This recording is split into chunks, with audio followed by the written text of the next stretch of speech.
Onnipotente, che ha fondato la Chiesa sulla fede dell'Apostolo Pietro, ti rinda saldi nella visione Cristo e ti riempia della sua benedizione.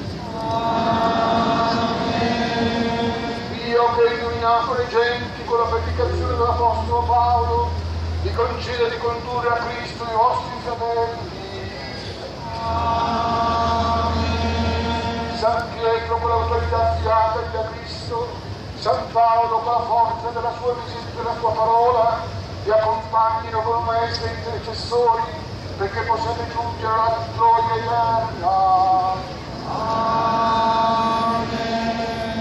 E la benedizione di Dio Onnipotente, Padre e Figlio e Spirito Santo, scenda su di voi e con voi rimanga sempre.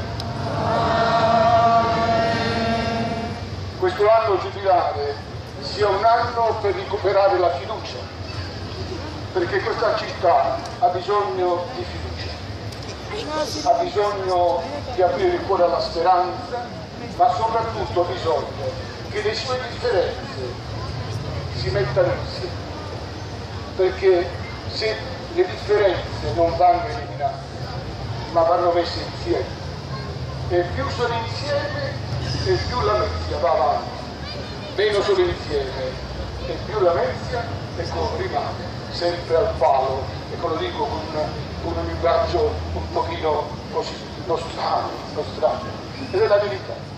E i giovani questo l'attendono.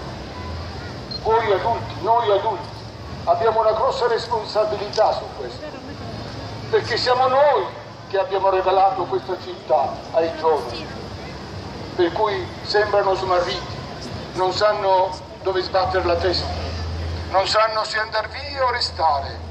Bene, ridiamo la fiducia, e questo anno giubilare che permette il perdono, e il perdono ricevuto dal Signore, ma anche il perdono reciproco tra i fratelli, bene, questo anno sia foriero di una grande fiducia e di una grande speranza per tutti.